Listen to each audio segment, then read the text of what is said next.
You've heard the word globalization a million times, right? It's thrown around constantly. It's the reason your phone was designed in California and built in China. It's why a protest halfway across the world can suddenly feel like it's happening right next door. But here's the real question. Are we truly living in one single connected world, or is that whole idea kind of a myth? Today, we are diving deep into the huge debate that tries to answer that very question.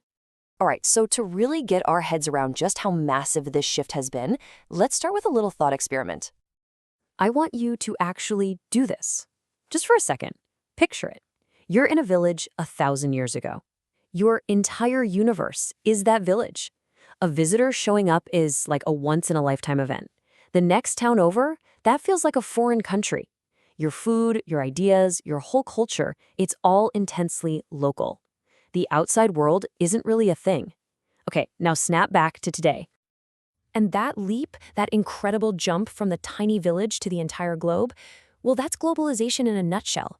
We went from being almost totally isolated to being totally connected.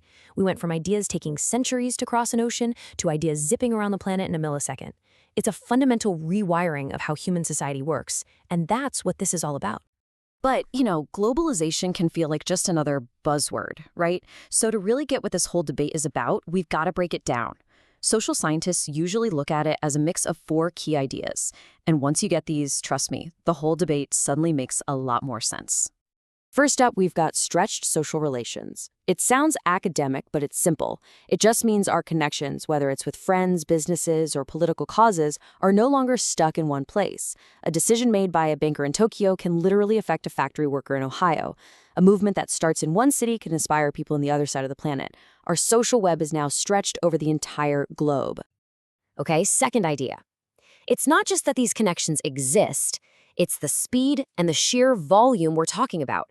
This is the intensification of flows.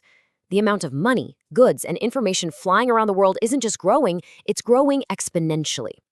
And it's moving faster than ever before in human history. Let me show you a perfect example. Just take a look at these numbers for a sec. This is just one piece of technology, the television. Back in 1965, having a TV was still pretty rare in a lot of the world. Fast forward just about 30 years to 1997, and it's on its way to being everywhere. Now, this isn't just about more people owning a box in their living room. No. This is about creating a shared global experience. For the first time ever, billions of people could watch the Olympics or a major news event, all at the exact same moment. That is intensification in action. All right, number 3, increasing interpenetration. And this one's really interesting. It means the global isn't some far-off thing happening out there. Nope, it's right here, in our own backyards. I mean, think about the food you eat, the movies you watch, the music on your phone. The main street in your town is probably a mix of local shops and global brands. Those lines are blurring everywhere, creating these cool, new hybrid cultures. And finally, the fourth piece of the puzzle, the global infrastructure. Because let's be real, none of this happens by magic. It's all built on top of massive systems, the internet, financial markets that run 24/7, and big international organizations like the UN or the World Trade Organization. These are the pipes and the rule books that allow our interconnected world to actually function. All right, so now that we have those four big ideas under our belt, we can finally jump into the great debate itself.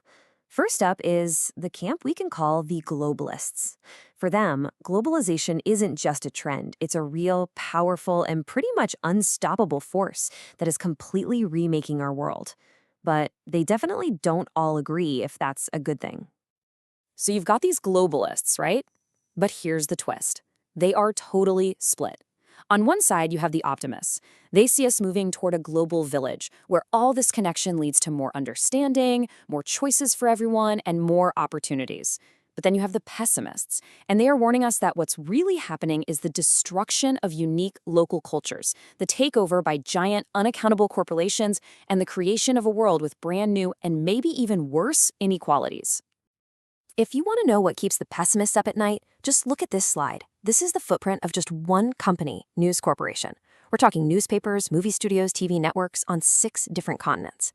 For a pessimist, this isn't just a big company. This is a crazy concentration of power.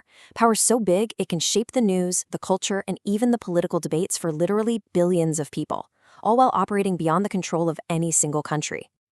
Okay, so now let's meet the other side. Standing in complete opposition to the globalists, you have the skeptics. They look at all this talk of a borderless world and basically say, whoa, hold on a minute. Is this really as new or as global as you all claim it is? So the skeptics basically hit the brakes on the whole thing and ask a really simple but powerful question. Is any of this really new? Or is it just, a bigger version of what we've seen before? I mean, think about it. The Roman Empire, the British Empire, they built huge international networks.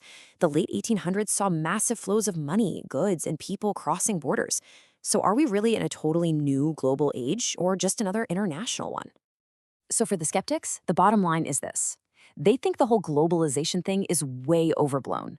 They argue that countries, nation-states, are still the most powerful players on the board. They'll point out that most of the world's trade and investment actually happens inside big regions, like Europe or North America or East Asia, not on some truly global scale. For them, globalization is more of a myth than a reality.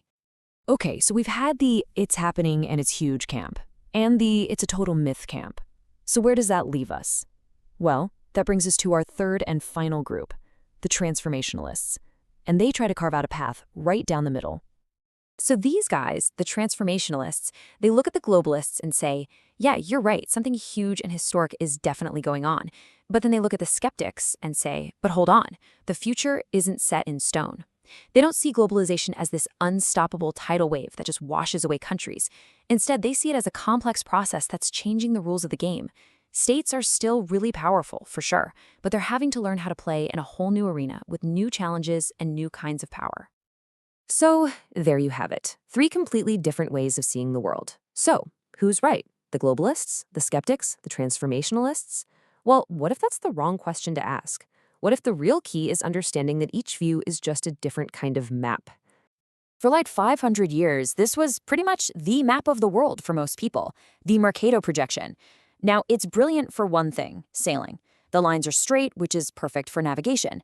But to do that, it has to massively distort the size of things. It makes Greenland look as big as Africa, which is crazy, and it visually puffs up the size and importance of Europe and North America. But then, what happens when you decide to make a map with a totally different goal? This is the Peters projection. Its #1 goal is to show the true actual land area of countries. Yeah, the shapes get a little stretched and weird, but for the first time, you see the real size of things. And bam, suddenly the world looks completely different, doesn't it?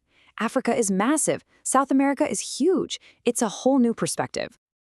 And right there, that is the absolute perfect metaphor for this entire debate. Neither map is wrong. They just have different priorities. And because of that, they tell a completely different story about the world. The globalists, the skeptics, and the transformationalists, they're all just map makers. Each one chooses what to focus on, what to make bigger, and what to shrink, to show you their version of reality. So when we wrap this all up, the big takeaway isn't about picking a winner. It's about realizing that the lens we use, the map we choose, fundamentally shapes what we see as important, as real, as true. And that leaves us with one last big question to chew on. If just changing our map can so radically alter our perception of the world, what other assumptions are we making? And what else might we be missing entirely?